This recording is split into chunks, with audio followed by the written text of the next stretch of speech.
everyone. I'm Stephanie. And I'm Allison. And this is Nerd of the Week, a randomly generated fandom podcast. Generator, would you mind? I've always struggled remembering to ask the generator at the beginning of this. My brain's like, what's the next thing I'm supposed to do? Oh, right. Generator, I apologize. Will you please remind everyone what our word of the week is? Please? The word of the week is bother. Bother. All right, bother. I suppose a definition is in order. Yes. And that definition would be, I think it could be a noun or a verb. Yes. I'm going to go with the verb first. Okay. Which is to annoy or pester somebody. Which seems too simplistic for what a definition usually is, but I'm going with it. I like it. It's also Google's definitions, so they're always kind of like the Wild West. Iffy, yeah. And then the noun would be a person, place, thing, or event that is an inconvenience to somebody. Okay. So the verb has to trouble or annoy someone by interrupting or causing inconvenience. Okay, I said a lot of those words. You did. There's also one that I hadn't considered is to take the trouble to do something. So, like, to bother to do something, but not in, like, the negative connotation that bother usually has. Mm-hmm. And then that's basically what the noun is, just the noun version of it, is to have an effort, worry, or difficulty. So saving you the bother of having to come up with something. Or a person or thing that causes annoyance or difficulty. Yes. So pretty spot on. Nice. I totally forgot about the other one. Shall I go on and tell you what I did bring for bother? I would love that. Okay. I'm gonna sing the first opening lines of it, and you're gonna tell me what it is. Okay. I'm ready. You are ready. I know you are. Oh, God. No pressure. Somebody once told me. Yes. I, legitimately was this close to bringing Shrek, too. Oh, my gosh, really? Yes! So, listener, if you didn't catch it, it's Shrek. Shrek is what I brought for this. I mean, more specifically, it was the opening Smash Mouth. Oh, God, what's the song called? What is it? All-Star? All-Star. It's All-Star. Yeah. But I assume it's Shrek based on that. Yes. Yes, it is. It is very much Shrek. So, Shrek came out in 2001, and apparently they started its, animation and computer design in 1996. And It took them that long to get everything done. That's fair. I feel like for 2001, it looked remarkably modern, and it seems like things from 1996 did not look as good as it did. So I'm sure there was a lot of, post-animation things that they had to change each time there was an update to their system. Probably. Yeah. But anyway, so Shrek focuses on the main character, whose name is Shrek, and his faithful companion and best friend, Donkey. Donkey. Except Donkey is so very bothersome to Shrek the whole time. And I watched the movie last night trying to figure out if the line was, "Stop bothering me," but it's not. It's "Stop following me." No. So it doesn't actually ever say the word bother, but Donkey is a bother and an inconvenience and annoyance to Shrek. I think everyone is a bother and an inconvenience to Shrek, so I feel like that completely fits the word. Okay, that's true. That's true. We'll get into that. So, the opening scene is Shrek just, hanging out in his swamp. It's very, slice of life, hashtag swampcore.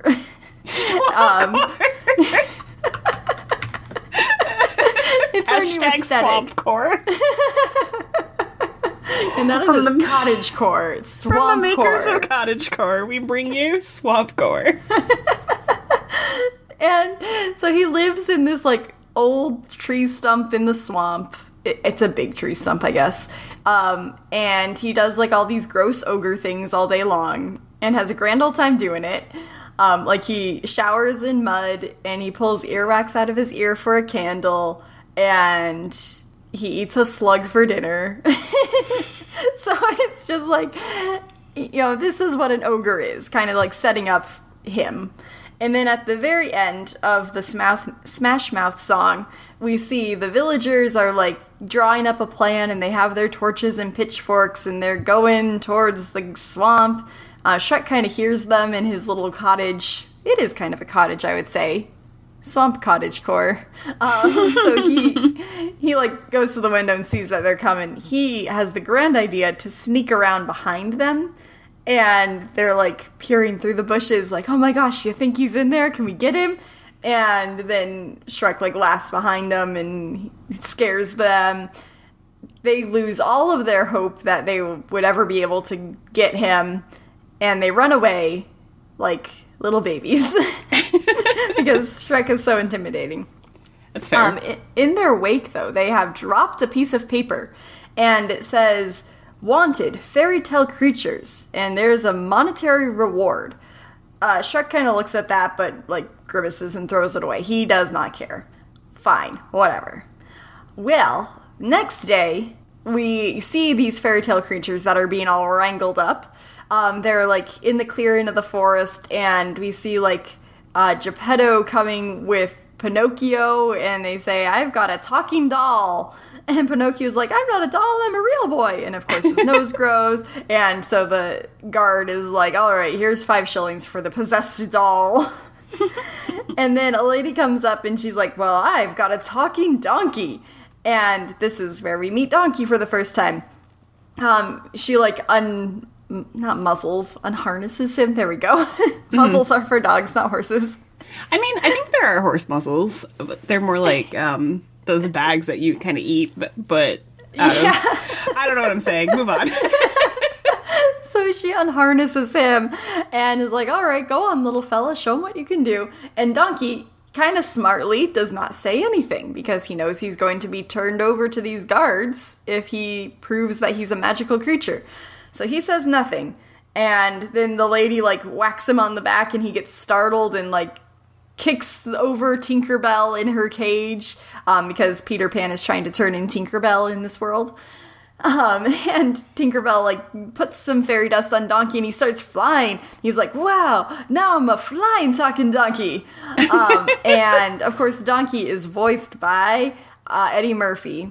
And everyone, I was watching a few, like, behind-the-scenes interviews, and everyone's like, this is Eddie Murphy's role. Like, he is Donkey. Like, he made the role, essentially. Mm-hmm. He's, of course, now Flying Donkey, and they're like, oh my gosh, he can talk?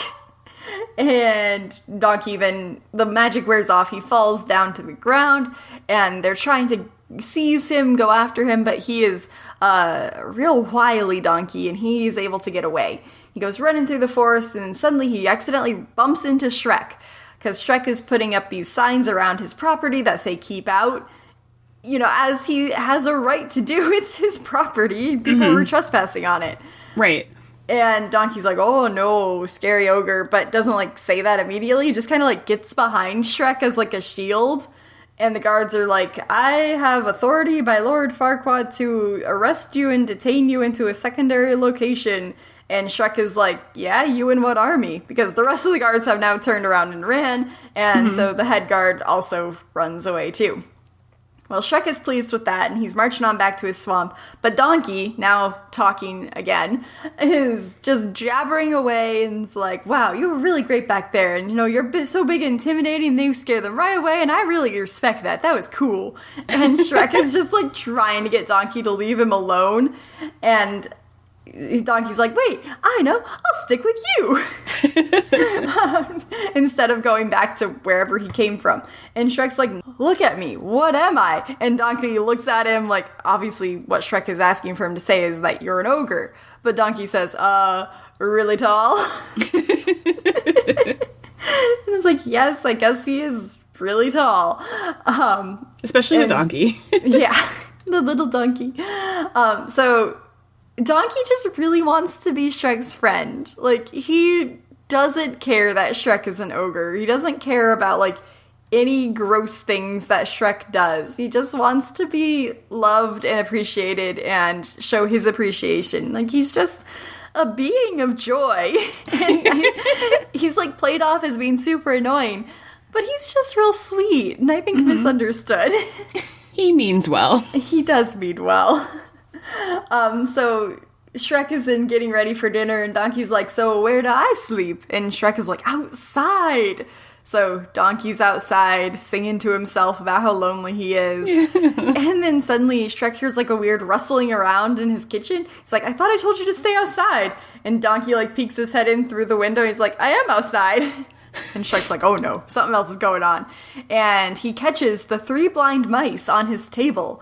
And then he goes into the 7 dwarves knock him over with the casket of Snow White. And they're like, well, the bed was taken. And Shrek goes into his bedroom and the big bad wolf is there in the bed. And he's like, what's going on here? And he bursts out of his cottage, and in his swamp is all these fairy tale creatures that had been taken in for whatever reward people had donated them for. And Shrek, of course, is furious with this. He now has all these people trespassing on his land that were not supposed to be there.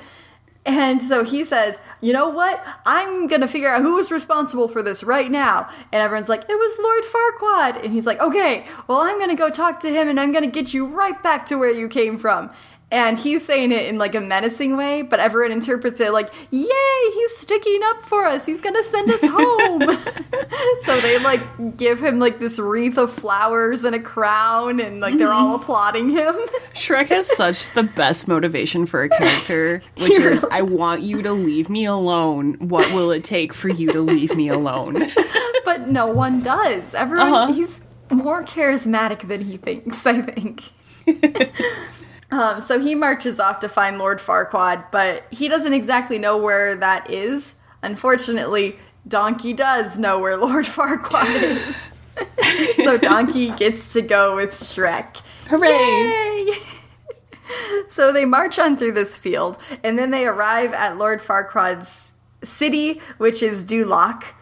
And it is modeled to be kind of like Disneyland. And so, like, when they come out of this cornfield, there's, like, a parking lot with all these carriages parked in it. You know, I skipped a very important part here. Let's meet Lord Farquaad first before we arrive at his castle. Sorry. All right, so Lord Farquaad is so ridiculous. I love him so much. He's a good villain, for sure. Right. So we open on Lord Farquaad's castle in the scene where he is torturing the gingerbread man. He's pulled off all of his legs, and they've been dunking him in milk. They're trying to figure out who's, like, hiding certain fairy tale creatures, but the gingerbread man does not want to tell him any information. Because the gingerbread man's no narc. Yeah, gingerbread man ain't no narc.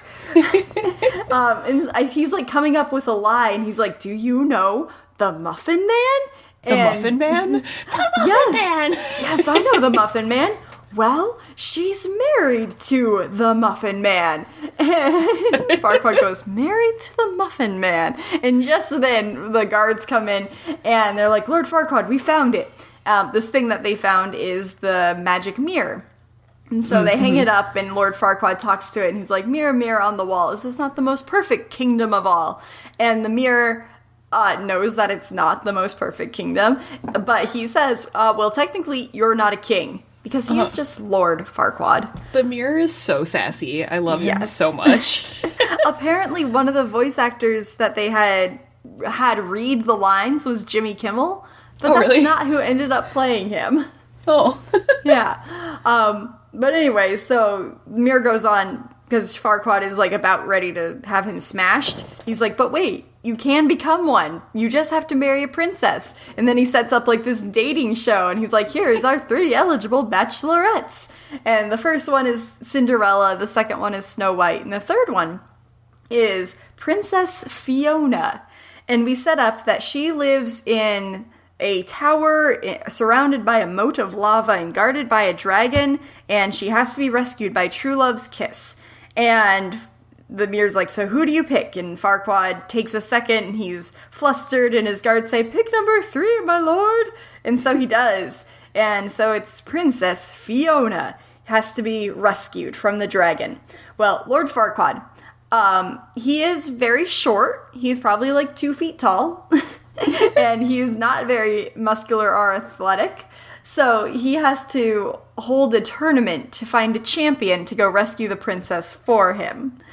And that is now where we will go back and join Shrek and Donkey. Okay.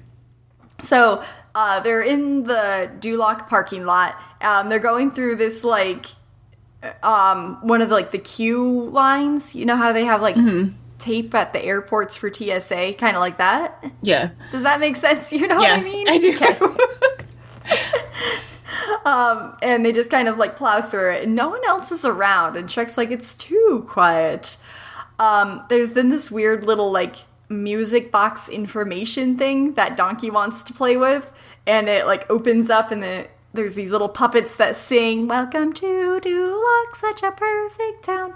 And apparently that was supposed to be modeled off of It's a Small World. Yep. Mm-hmm. And they were really scared that Disney was going to sue them for this movie. Luckily, they did not get sued, and hence we still have Shrek.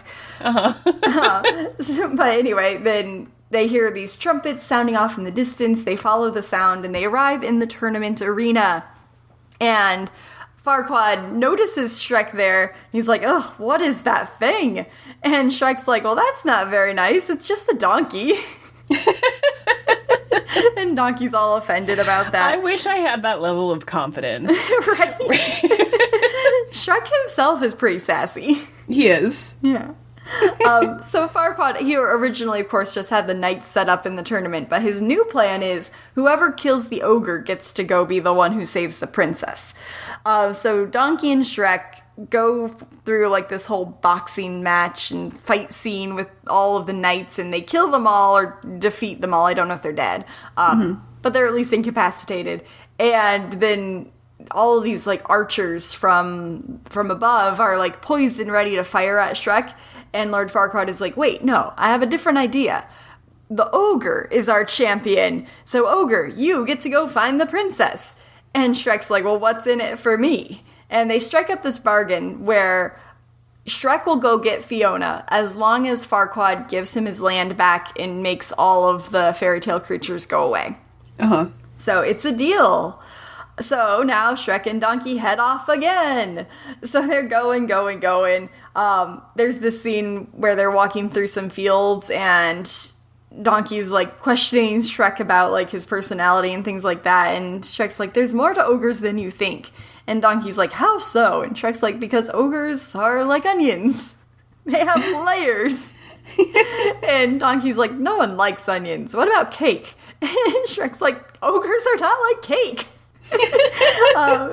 And so they kind of have some cakes have layers, though. It's a valid thought. It is. But I think it's too cute. Like, Shrek is right. They are like onions. They're not like cake. So then they go on. Donkey just jabbering the whole way there. And then finally they get to the castle with the moat around it. And there's this single rickety wooden bridge going across it. And Donkey's all scared. And he almost falls through, and Shrek, like, coerces him across the other side by, like, shaking the bridge, and Donkey's like, don't do that. But, like, each time Shrek does it, Donkey takes a step backwards. So that's how they make it across. And then Shrek is like, "That'll do, Donkey. That'll do." That'll do, pig. That'll do. Exactly. And then in the castle, Shrek is like, "All right, you go find the stairs. I'll go find the dragon." Well, that doesn't happen. Donkey finds the dragon first. And then Shrek is, like, trying to save Donkey and grabs onto the dragon's tail, and the dragon's all mad, and its tail is swooshing back and forth, and it flings Shrek through the air, and he actually goes and lands in the highest room of the tallest tower, which is where the princess was going to be. So, very conveniently, got himself up there and didn't need to find the stairs. However, poor Donkey is now being chased down the hallways, and he gets stuck on this weird little bridge, and the dragon's tail smashes all of his exits, and he's stuck there and scared, and the dragon's coming closer and closer, And he's like, oh, what big teeth you have. And the dragon, like, kind of, like, smiles a little bit. And he's like, oh, what I mean is what shiny, beautiful teeth you have. Wow, you must have bleaching or something because they are sparkling. And then the dragon, like, kind of likes the compliments and, like, comes down closer and's, like, batting her eyelids at him. And he's like, oh, you're a girl dragon. I mean, of course. Look at your lustrous scales. And the dragon falls in love with Donkey and, like, picks him up by the tail and just takes him off to her lair to, I guess, flirt with him some more. Donkey is the original bard who rolled to seduce the dragon. Exactly. He was really scared the whole time, but he did it. He did it. And that's kind of a thing that he does as well. Is like anytime he accidentally insults somebody, he like immediately tries and makes up for it. So like there was this time where he was scared of the dragon and then like turned it around. There's another time earlier that I forgot to mention where he's like, oh my gosh, you'd want to live in a place like this. And it was Shrek's swamp. And Shrek says so, and he's like, oh, what I mean is, look what you've done with such a humble budget. And that's a nice boulder. I like that boulder. I like that boulder. But, like, he wants everybody to be happy and doesn't want to hurt anybody's feelings. Mm-hmm. It's so good. It's so good. So anyway, back to the tower with the princess. She, like, sees Shrek obviously falling through the ceiling. She tries to, like, look all ethereal. She's laying on the bed and she, like, pulls out a bouquet of flowers real quick to, like, have clutched to her chest. And then Shrek, like, comes up to her and it kind of looks like a setup of, like, oh, maybe he could kiss her now. Except he just, like, grabs her by the shoulders and shakes her. And she's like, what? What? This isn't what's supposed to happen?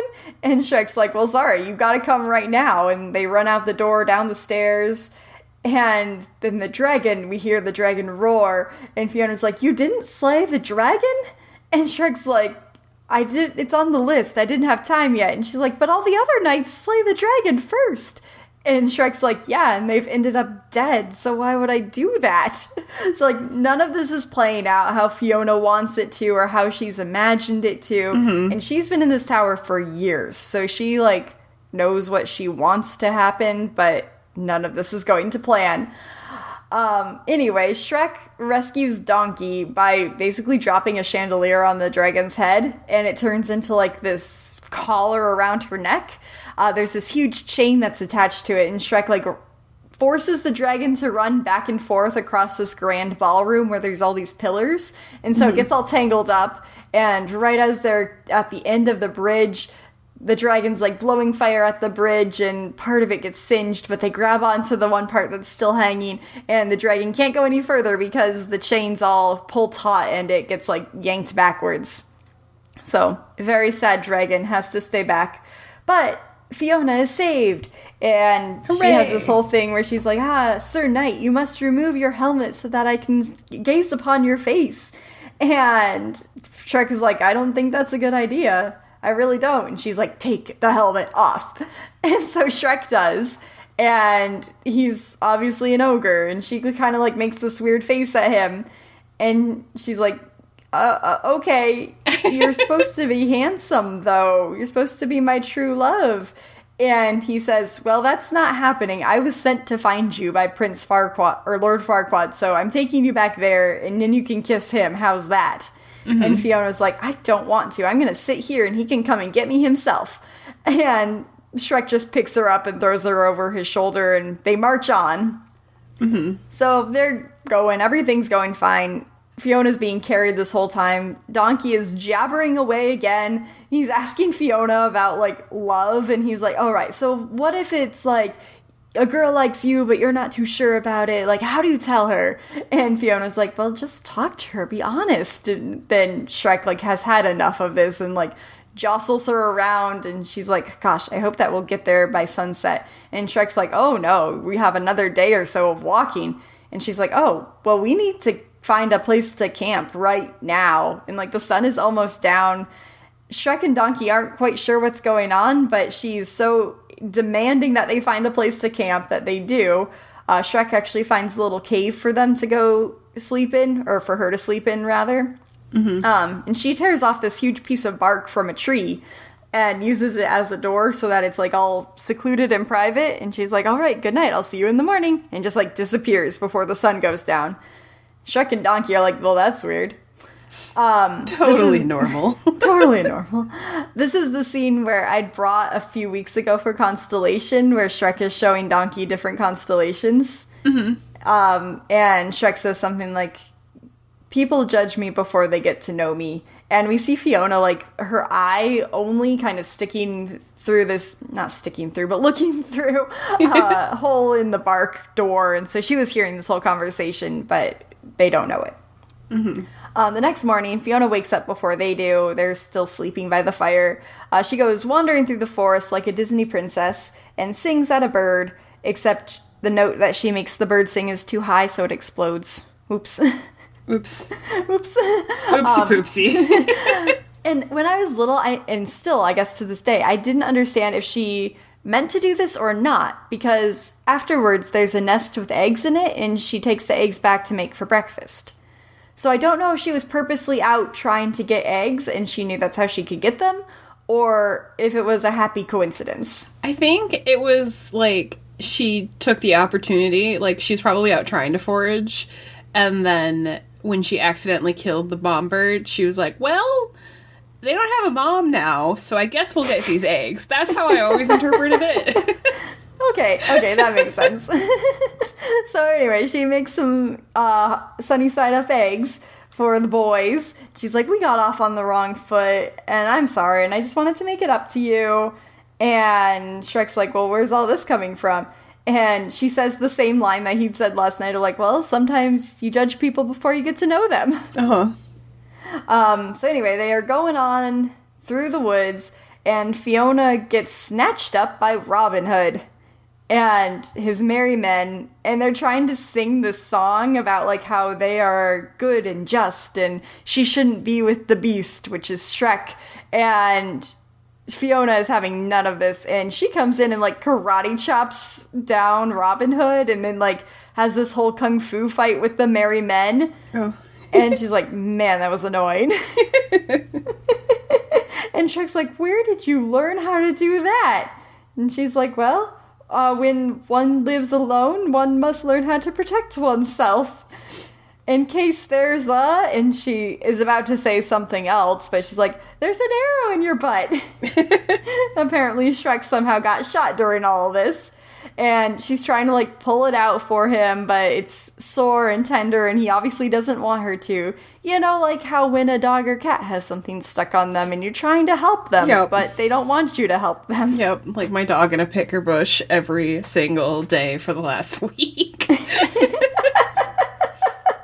Exactly. You're just trying to help, but they don't understand. Mm-hmm. And Donkey's, like, freaking out about all this and like going crazy. So Fiona says, Donkey, if you want to help Shrek, go find a blue flower with red thorns. So Donkey runs off. We see him trying to find this flower.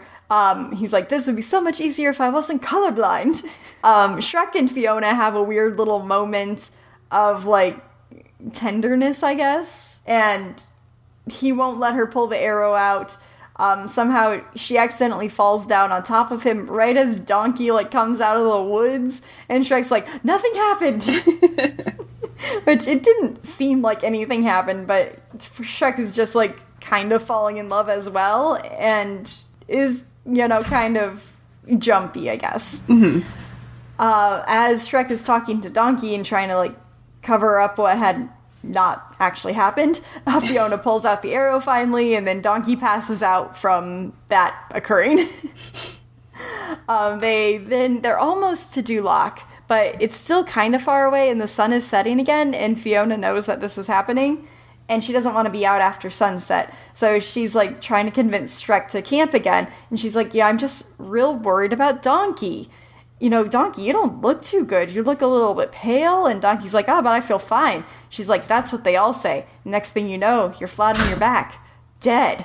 And Donkey's like, oh no, you know what? I don't feel very good. And, you know, there's this weird crink on my neck. And Fiona's like, all right, so it's settled. We have to camp. And Shrek's like, okay, sure. Yeah, I'll go get firewood. So it kind of seems like they were also kind of trying to find a way to spend more time with each other rather than just deliver her back right away. Mm-hmm. And the place they found to camp, it was actually like this little shack, so she has an actual place to stay this time. That evening, Shrek, like, cooks up a meal of wild field mice or something, and she says, oh, this is really good. I'm glad you made this for me. And Shrek's like, maybe sometime after you marry Farquaad, you could come to the swamp and visit me sometime. And Fiona's like, yeah, I'd like that. It's just so sweet. Adorable. Soon she goes in because the sun is, like, actually setting, though. She's like, I'm so sorry. I'm afraid of the dark. And Donkey's like, don't worry. I'm still afraid of the dark. So she goes on in there. Shrek has to go get more firewood, and Donkey, like, wanders into Fiona's shack for whatever reason. I don't know why he would choose to invade her privacy like that, but he does. And here we are. So he's like, Fiona, princess! And suddenly she, like, falls through the floor up above. But in the dust cloud, it's not Princess Fiona who emerges, but rather an ogre. Oh no! Oh no! And Donkey's freaking out. And he's like, Shrek, someone ate the princess. And Fiona's like, no, shush, it's me.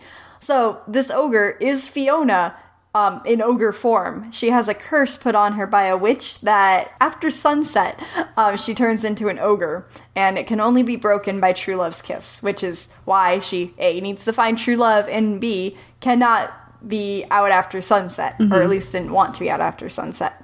She was, like, talking to Donkey, and she's like, I have feelings for Shrek, and I don't know about if I want to marry Farquaad. And Donkey's like, you need to tell him how you feel. And she's like, I know, but I'm embarrassed. I don't know if I really want to.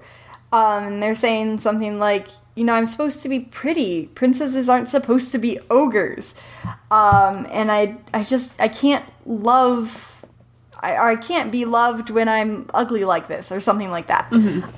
Shrek actually kind of comes up to the door. He'd found a sunflower while he was out collecting firewood, and he's, like, creating this little speech in his head of, like, Fiona, I found this flower, and I don't really like it, but it's pretty, and I thought you would like it because you're pretty. But as he, like, gets up to the door to deliver this flower, he hears Fiona and Donkey talking, and all he hears is, like, I don't know who could ever love such a hideous beast. Yeah, it's so sad. He thinks it's about him. He's so distraught, and he goes off somewhere. Well, the next morning, Fiona has decided that she's going to tell Shrek about her curse, and she actually comes out while she's still in ogre form before she transforms. And she's like, Shrek, where are you?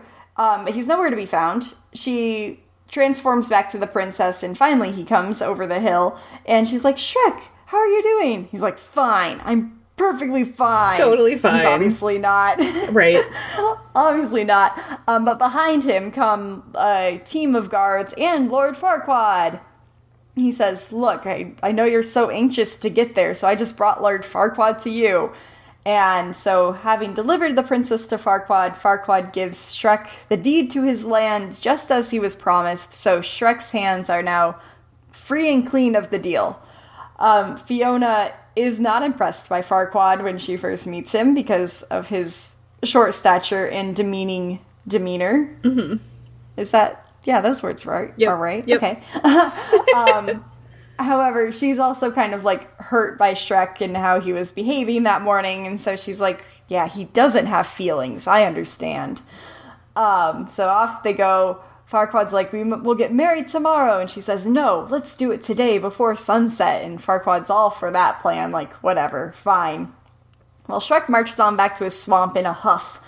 Donkey's all sad because Shrek told him, like, to really stop following him, and Donkey finally got the hint, I guess. Mm-hmm. So Donkey goes off and, like, mopes by a creek. For whatever reason, the dragon is there, too. As you do. I never understood how this happened. It just, like, magically appeared. Mm-hmm. I always thought it was, like, not necessarily a hallucination, but just, like, in Donkey's imagination that the dragon was there. But not really. The dragon is actually there. Mm-hmm. And, like, they're no longer sad because they found each other now. Donkey, at some point, goes to Shrek's swamp this is still on that same day. And he's like, Shrek, you really gonna let her go like that? And Shrek's like, she's gonna marry Farquaad. There's nothing I can do. I can't get there in time. And there's this whole other part of this scene as well of Shrek has to forgive Donkey or say that Shrek has to say he's sorry for being mean to Donkey. And Donkey accepts and is like, this is what friends are for. And, like, their friendship is solidified and it's adorable. Aww. But they still have the predicament of how are they going to get to Dulac? And Donkey whistles for the dragon. She comes and allows Shrek to jump onto her back with Donkey, and they fly there instead. So we arrive at the chapel of Dulac, and Fiona and Farquaad are about to be married, and Fiona sees the sun kind of going down. She's like, can you just skip to the I do's?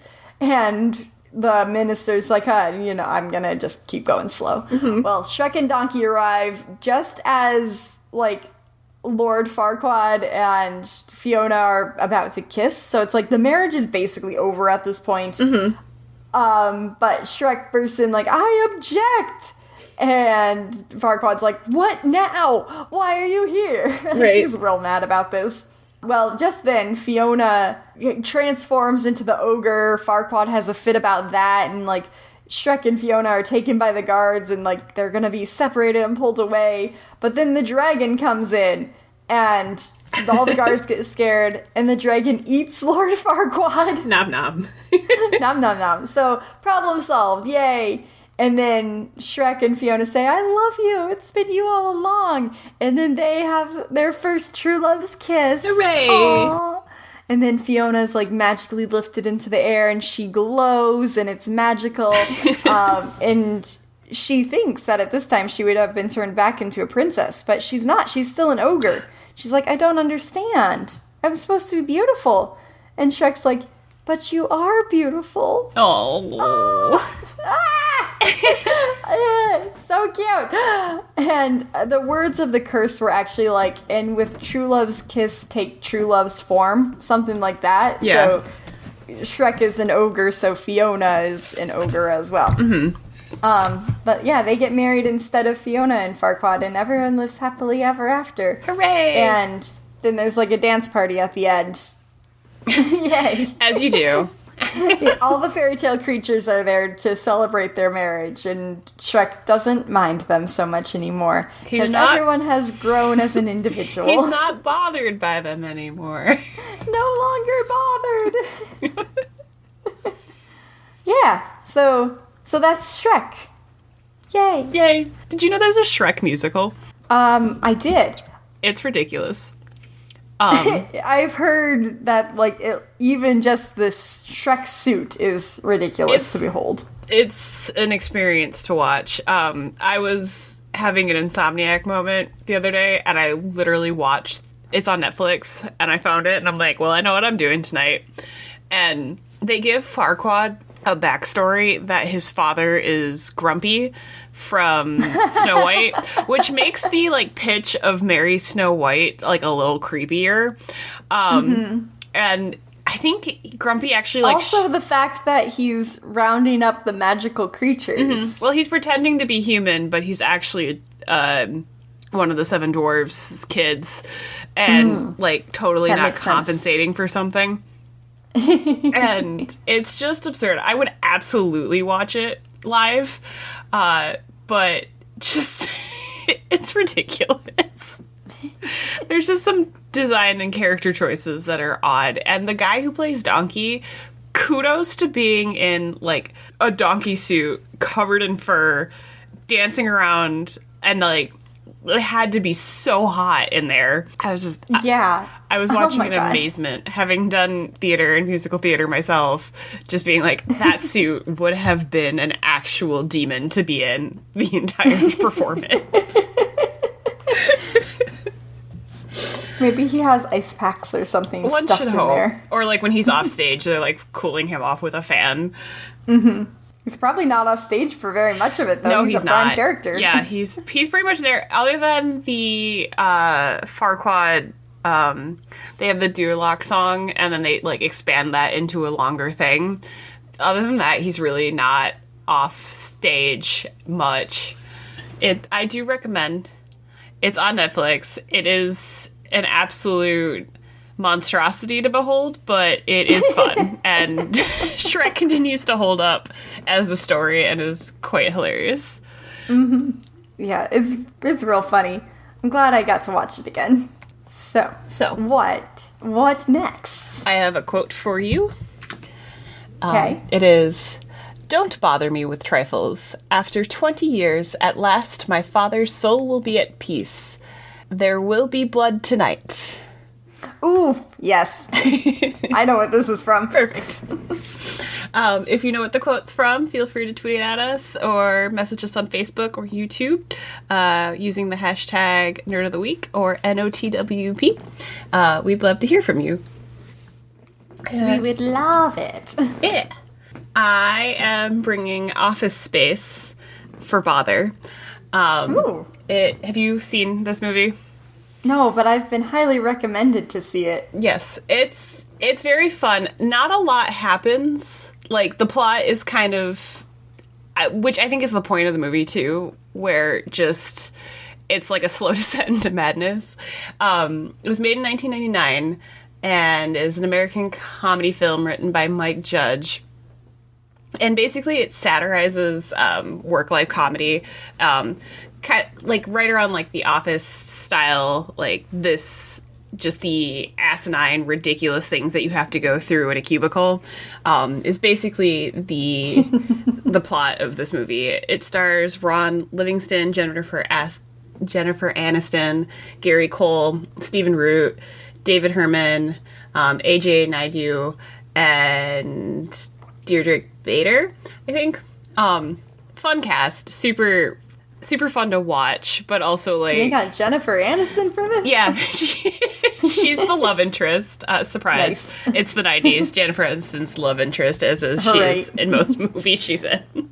Yes. So we start with a basically like a commute scene where basically all the main characters are driving into work and they're stuck in traffic at various stages of insanity. And our main character is Peter Gibbons, and he is just looking like bored out of his skull in the car. One of his coworkers, Samir, is literally like screaming at the car in front of him, and he like looks over and an old man in a walker is like passing him because the traffic's so bad. And another guy is, his name's Michael Bolton, which there's a constant joke throughout the movie of him being named and everyone being like, "Do you know the singer?" And he's like, "No, it's just a coincidence that my name is also Michael Bolton." And he like hates Michael Bolton's music. And he is like singing to rap music and like just jamming out. And then he like looks up and he's like, people are noticing me, and like has to like turn down his rap music because he's just vibing. And they go into work, and Peter Gibbons is just kind of like done with life. Clearly, like the second you walk into this building, it just like saps your soul. And there's a woman who basically her job seems to be just answering the phone and then putting it on hold. And she's got like this shrill high voice. And she's just like, oh God, what's the actual words she says? It's ridiculous. She's like, "Corporate accounts payable, Nina speaking, just a moment." And then she just does that on loop. And basically throughout the movie, you can just hear her in the background. And then they just droll that like Peter is like slowly dying inside with hearing her just say that over and over again. Aww. And another coworker whose name is Milton, he's a little bit of an odd duck, and he is like muttering all the time. Like his character is just like muttering kind of like aggressive threats at people, but because he's so quiet, you can't understand him. And then he listens to like police scanners as like his thing that he listens to. And Peter like climbs up on the cubicle and is like, "Hey Milton, could you like turn it down a little bit?" And then Milton's just like, I was told that I could listen to this from 9 to 11 at a reasonable volume.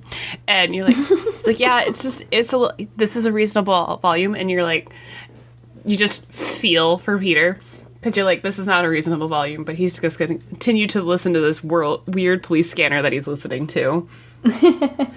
And then he has one of his bosses come by, and the boss is named Lindbergh, I believe. Yeah, Bill Lindbergh, who's the one played by Gary Cole. And he's the one who has that meme of, if you could get this done by this time, yeah, that'd be great. That'd be great. Yeah, I've seen the meme. And so he shows up and he's like, hey, Peter, did you see the TPS reports? Which I don't remember what TPS stands for, but apparently they're like a real thing that exists. And which is in like a computer programming software situation. I don't claim to know any of this stuff, but they're all programmers. And Lindbergh is basically like, I noticed that you didn't put a cover letter or a cover slip on your TPS report, and we've decided that moving forward, all TPS reports need to have a cover slip. And Peter goes, I'm sorry, I must have just missed it. It was the end of the day. And he's like, yeah, well, I'm really going to need you to put those cover slips on. And he goes, did you get the memo? And he goes, yeah, I have it right here. I saw the memo. I won't forget about it. And he keeps like telling him to put the cover slip on. And then he walks away. And then he gets a phone call from another boss. And he's like, yes, I got the memo. I'll put the cover slips on. And then like 5 minutes later, someone else brings it up to him. And you can see like, I miss one time, and then like 8 people tell me that I'm screwing up. And so he's just like already like going insane. So he gets up and he goes to find his friends, Samir and Michael, and go, hey, do you want to go to the restaurant that we usually go to? I need like a coffee. I need to get out of here. And the friends are like, you just got here. Like, it's not even like 10 o'clock. And he's like, I need to go. And, but it's awful already. And Samir is shouting at the copier machine that's claiming it has like a paper jam. And he's like, how can there be a paper jam when you have no paper in it? And because copiers and printers are literal demons. They are literal demons. They are like the actual worst things on the planet to ever interact with, and whoever programmed them should feel bad and update the software because they're terrible. So they go to, I think the restaurant's called like Krusty's or something. I can't remember the name of the restaurant, but it's like standard dive place that's just like local place where you go get coffee and have like breakfast and things. And there's this guy that's like way too exuberant about life and being a busboy / waiter and just very, very bouncy and happy and clearly not the same vibe as our main character. And he's like, do you guys want anything to eat as well with your coffee? Like some nachos or some sausages, or like, it just keeps like listing off stuff. And Peter's like, coffee's fine, thanks. And Peter brings up the, like, do you feel like we just sitting here doing nothing? Like, humans aren't supposed to just live in cubicles. And the friends are like, but we have, like, it's a decent paying job, and we have job security and all that. And so, like, the struggle of, do you stay at a job that's mind-numbing because it pays well? And then, like, mid-conversation, Michael looks at him and goes, oh, hey, yeah, what was up with your TPS reports? Did you get the memo? And you just see, like, Peter die inside. No. So, after that day goes by, and then he's harassed by his boss again and having to deal with Milton and stuff, he goes home. He talks to his roommate, Lawrence, who's pretty sure that Peter's girlfriend Anne is cheating on him, and because Peter's pretty sure that Anne is cheating on him, and so they have a quick conversation, and they have a conversation of like, which was brought up before, like, if you were given $1 million that you could just do whatever you wanted with, what would you do? And the thought behind it being whatever you pick is what you should do with your life instead of what you're currently doing. And he asks Lawrence, like, if you could have $1 million, what would you do? And Lawrence's response would, I'd do 2 chicks at the same time. Like, he's perfectly happy, and the only thing he wants is just to have sex. And that's it. Oh, my. Oh, no. Very lewd. But Peter's, like, in awe of this. Like, this man has it figured out, and that he shouldn't have to, like, work at this job anymore, because really all he wants to do is to do nothing. And Lawrence tells him, you don't have to have $1 million to do nothing. I just I have a cousin who's broke and he does nothing all day. And so this makes Peter think about it.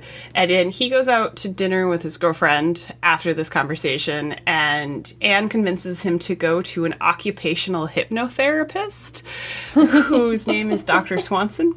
And he sits there and tries to convince, or like do a like breathing routine of like, you imagine yourself in a vast oasis or whatever, and then you inhale and exhale, and then on your 5th exhale, you will be chill and everything will be fine. And as he's saying this, he's getting like more and more like stressed out, and he's like sweating and like having like kind of like a heart attack.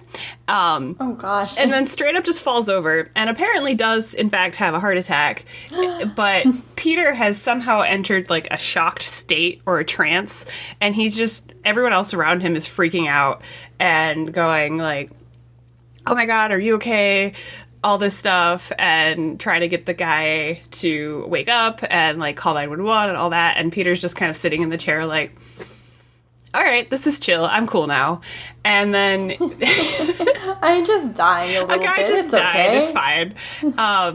And so Peter's boss, Lindbergh, had asked him to come in on Saturday and then Sunday as well, like work through the whole weekend. No. Which Peter had been trying to avoid all weekend, or all week. And then Lindbergh's... As he should. Yeah. And Lindbergh's exact words, which is like classic corporate like nonsense of like, we just lost a bunch of people, so they quit, so you're expected to pick up the slack. And you're like, I wonder why a bunch of people just quit. So Peter was all pissed that he had to go to work on Saturday, and then he went to this occupational therapist and kind of entered this state of shock or relaxed trance. So he just doesn't go. He sleeps through Saturday, ignoring phone calls, and then sleeps through most of Sunday, and then he finally like listens to his answering machine, and it's Lundberg going, hey, are you gonna come into work? And basically starts every single voicemail with like a hello, where are you? And then it gets like more and more frustrated with it. And then the last voicemail is Anne, who is really angry and found out that Peter didn't go to work through the weekend, which is pretty like quick turnaround for her figuring out that he didn't go to work. I don't know if they worked together. I never really figured that part out. Anne was only like pertinent for like 5 minutes of this movie.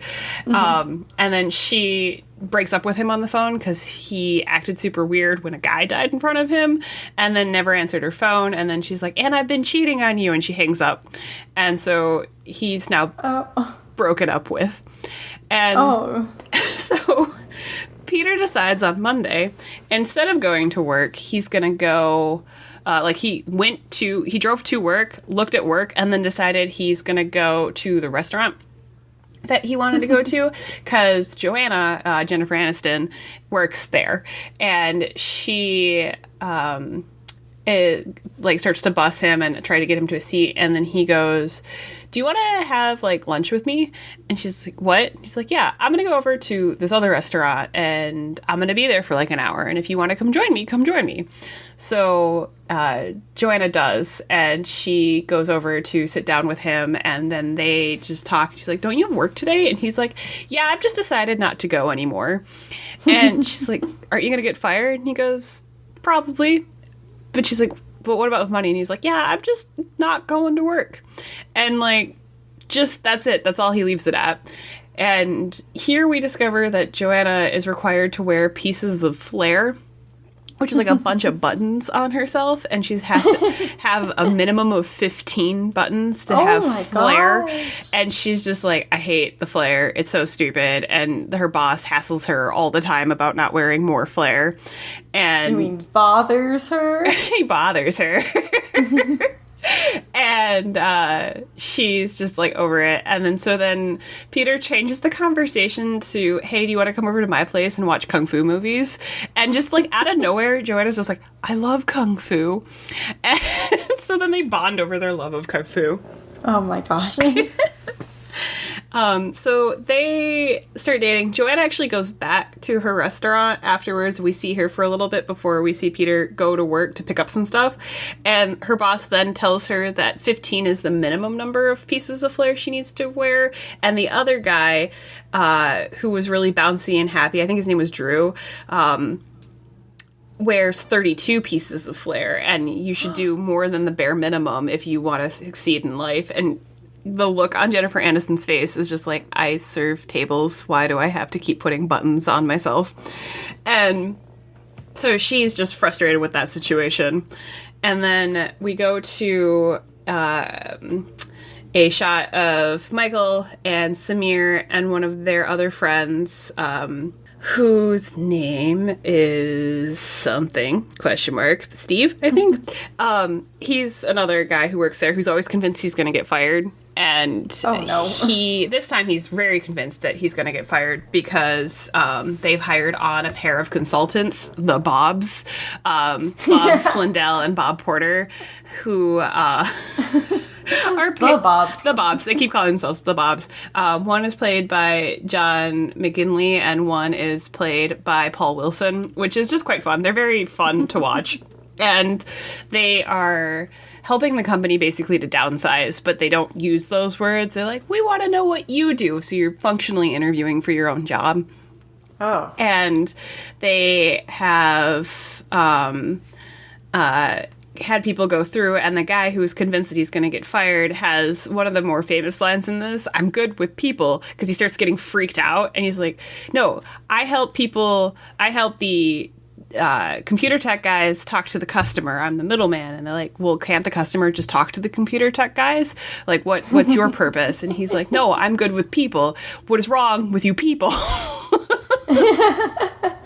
and like, his job completely valid because like the very engineer types and the consumer may not be able to understand. So having a person in between as a liaison to explain terms back and forth, very valid. Mm-hmm. But he's like freaked out and like starts screaming at the Bobs and then gets walked out of his job. Peter shows up after this happens, completely disregarding office protocol. He's not wearing anything. I think he's like in sweatpants and a t-shirt, and he goes to his cubicle to grab some stuff, and Lindbergh shows up to be like, where have you been? And you need to meet with the Bobs to discuss your career and this kind of stuff. It is like trying to make him like worried and concerned about keeping his job. And then Peter goes, all right, let's go. So he walks in to have his interview with the Bobs. And because he's so cavalier and chill, they actually love him. They think he's hilarious. He makes like comments about how he maybe in a work week does about 15 actual minutes of work a day.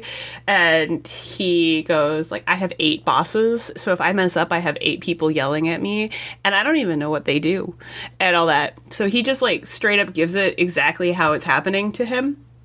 And the Bobs think he's hilarious and they want to promote him.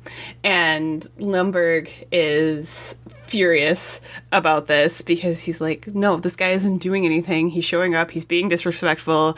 And then the Bobs pull him into the office and basically do the same thing they've been doing to all of the other people in the building and start to interview him for his position. And then he gets this look on his face like, oh, crap, I'm in trouble. Uh-oh. So Michael and Samir, Peter's friends, Peter finds out once they tell him he's going to be promoted, like a couple days later, that Michael and Samir are going to get fired and the Milton's going to get laid off. But he actually was laid off 5 years ago, but due to a error in reporting, he wasn't formerly laid off, and no one ever told him, so he's been getting a paycheck ever since, and so they discovered that. So then Milton, they just decide not to pay him anymore, and then he'll just, I guess, realize that he has been fired. And so they talk to Peter that they're going to fire Michael and Samir on a Friday because statistically people are less likely to retaliate on a Friday. And just very cold and rude. And Peter, who's starting to come out of this trance that he had through the beginning of the week, is like, well, that's stupid. You're going to fire 2 people but give me a pay raise? I don't understand. They're like, well, we're going to hire people at a lower wage, and like trying to make it seem like they're helping him. And so he is like, this is stupid. So he pulls Michael and Samir aside and takes them out to dinner and goes, hey, you're going to get fired. And they're pissed. They're like, how is it that you have not shown up to work all week and you're getting promoted and we're getting fired even though we've been here the whole time actually working? And so they decide to do a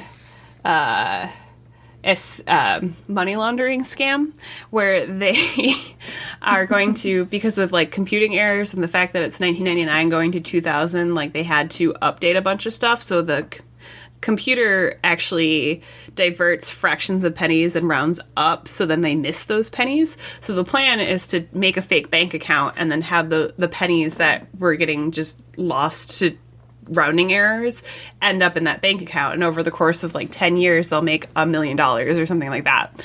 And Peter, I think, actually even asks, like, that seems like super illegal. And didn't they do that in like a Superman movie? Didn't they get caught? And he goes, yeah, a couple of people have tried this. Sometimes it works, sometimes it doesn't. But Intech's so dumb that they're never going to notice. And we're still backed up to like 1992 that by the time they figure it out, they won't be able to do anything. Like, that is a valid reason to money launder.